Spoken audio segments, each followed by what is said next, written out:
If your dream doesn't scare you, it's probably too small of a dream. There's a quote that I like that says, create the highest, grandest vision possible for your life because you become what you believe. Now, Oprah Winfrey said that. And in my book, The School of Greatness, I say you become what you envision yourself being. This in my book that just hit our 10-year anniversary on the School of Greatness book. And this is a book that I wanted to really capture some of the key lessons that I'm talking about here in this video. And I distilled it into the book from some of the great minds that I had on this show. You become what you envision yourself being. Now, some of you might know my story, and if you're new here, you probably have no clue what had happened to me. But when I was in my young 20s, I had a dream of playing professional football. I actually accomplished that dream by going to the Arena Football League, and I was working my way to try to get to the NFL. But in an early game in that season, I broke my wrist. I was in a lot of pain. I played the entire rest of the season with a broken wrist. And afterwards, I had surgery. That surgery left me in a full arm cast from my shoulder to my fingertips in a 90-degree position for the next 6 months. But they took a bone out of my hip, put it into my wrist, and it took a long time to heal. Now I got the cast taken off of my wrist and my arm after 6 months, but it took me another year just to be able to straighten my arm, to be able to use it, to build the strength. And during that year and a half time, I was living on my sister's couch, trying to figure out what am I going to do with the rest of my life. My dream of playing sports is over. This was the only thing I had planned to do growing up in school. I didn't have a backup plan. I didn't do well in school. I struggled. I didn't have a lot of friends growing up. I didn't know how I could become anyone else than the identity that I built myself into being, which was an athlete and going to play professional. Now, playing in the Arena Football League, I wasn't even making that much money. So I was only making $250 a week. This is not enough to live off of for, months a month, let alone have savings for the next year or two. So I'm on my sister's couch. I'm struggling financially. I'm in credit card debt with 3 credit cards. I've got student loan debt that I have to start paying off. I have no job. This is in 2008 when the economy crashed, the housing crisis crashed, and they weren't hiring people with master's degrees, let alone someone who barely graduated college. And I didn't have any skills. I didn't know how to develop skills. I had zero confidence, and I wasn't sure what my future entailed. I can tell you right then that I wasn't clear, I wasn't confident, and I didn't know what to do next with my life. And every day felt scary. Eventually, a few things happened. I started finding mentors. I started seeking wisdom and advice from people who had overcome challenges and obstacles. I started reaching out to people in the community in Columbus, Ohio, where I was living on my sister's couch, and trying to find professionals who had accomplished certain things in their careers or their businesses. I started trying to find a way to add value to people. And little by little, I started to build some relationships with some key individuals in my life that gave me some wisdom, that essentially became coaches to me in a time where I felt hopeless, helpless, and really I didn't have any confidence in myself. But that confidence that I lacked, those coaches also saw potential in me. They saw potential for me to want to learn. They saw potential for me to work hard. They saw potential for me to create goals and work towards steps to accomplishing those goals.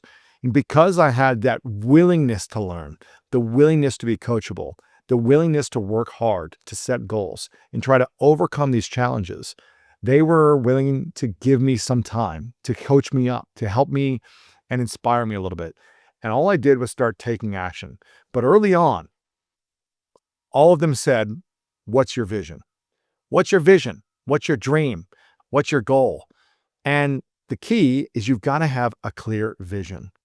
And once I started getting clear on this vision, things started to unlock for me. And you don't have to have a vision for the next 40 years of your life right now, but you need to figure out what you want to do for the next season of your life. And so for me, that vision was, how do I make enough money to get off my sister's couch? That was one dream, one vision. And I started getting clear on, okay, I want to get off my sister's couch. That was a vision. It was a goal, and it was a dream. I also, in 2008, saw handball on the Olympics for the first time during the 2008 Beijing Olympics. And that planted a dream in my mind, a vision. I want to go learn handball. I want to play handball at the next level. I want to make the USA national team, and I want to go to the Olympics. That has been a 17-year vision and dream and journey that I've been on, that I'm still working towards and still on today. So that vision and dream and goal, I didn't accomplish it overnight. I got off my sister's couch, thankfully, in the next year, but I didn't accomplish other goals or dreams overnight.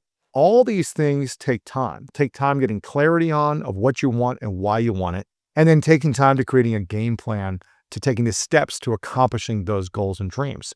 I'm still taking steps. I'm still on the path for the Olympic journey, which has been a 17-year journey, but I got off my sister's couch much sooner. But again, I didn't have the clarity on how to get off my sister's couch. And you don't need to know how right now to accomplish your dreams, but you do need to know what you want and why you want it. So I was clear that I wanted to get my own apartment. I was clear that I wanted to make a certain amount of money. And then I got clarity on why I wanted those things. So the action step for you right now for this first part is to write your dream in one clear sentence. What is it that you want? And it can be a dream for the next few months, the next few years, or even longer. Write it down, one clear sentence, and why. Set a specific timeline to make it real. For me, I wanted to get off my sister's couch within the next year. So I wrote the date of when I wanted that to be, wrote it down, and I was like, okay, what do I do next? Same thing for the Olympics. I wanted to get there within 4 years. That didn't happen. So I reimagined the dream. Every 4 years, I set the goal for the next 4 years. It's been 17 years later, and I'm still excited about that dream. So I keep reinvesting to find ways to make it happen. The next thing is to create a vision board or a phone wallpaper that reminds you daily of who you're becoming. This is so easy now with AI. We used to cut out, newspaper clippings and magazines, but you can literally create a vision board through AI right now within moments.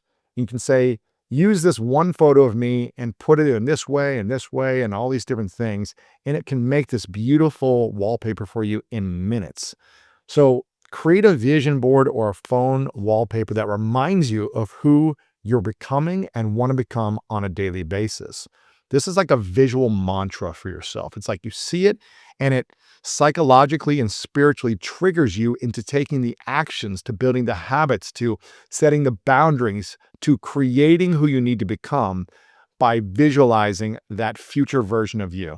And then the next thing is to spend a few minutes each morning visualizing how it feels to already live that vision. Because here's the interesting thing.